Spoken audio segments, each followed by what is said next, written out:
Marco n'est pas convaincu par le rythme de course de Russell. Ah, pourtant en 2020, il avait quand même géré avec sa Mercedes. Après avoir passé 3 ans chez Williams dans une écurie de fond de grille, le jeune George Russell fera ses débuts en tant que titulaire chez Mercedes, donc ça on le sait. Il a été qualifié de Monsieur Samedi par son ancienne équipe. En revanche, en course, Russell avait un peu plus de mal face à Latifi, bien qu'il ait réussi à décrocher un podium au Grand Prix de Belgique. Au terme d'une course de seulement 2 tours, c'est même pas une course, c'est une procession. Bien qu'il reconnaît volontiers que Russell a été très fort en dernier en qualif, Marco se demande tout de même si Russell mérite tout le battage médiatique entourant son arrivée chez Mercedes.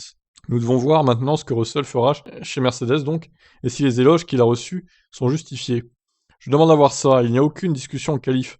Il est sensationnel de ce côté-là, mais si vous regardez sa vitesse en course, il n'était pas loin devant Latifi.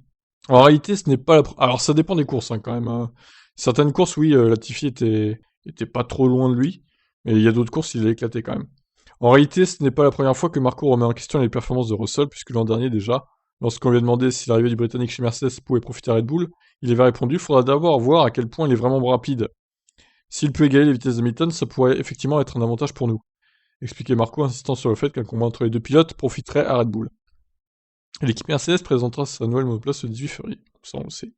Russell et Hamilton seront, alors évidemment présents, oui, normalement, sauf si Hamilton décide à la dernière minute de quitter la F1. Bon, plus le temps passe, plus il y a moins il y a de doutes sur le fait qu'il sera présent. Je pense quand même, il faut rester réaliste. Je pense pas qu'il quitterait la discipline. Je pense qu'il aurait déjà annoncé depuis le temps, bon. Hein. Après, son silence est quand même dérangeant, je trouve. Mais bon, après, il a le droit de profiter de sa famille, de ses amis, etc., de faire sa vie, quoi. Hein. On lui en veut pas. Maintenant, voilà. Bah, écoutez, est-ce que vous êtes d'accord avec Marco ou pas? Est-ce qu'il faut attendre de voir son rythme de course, Russell? Bon, on va voir.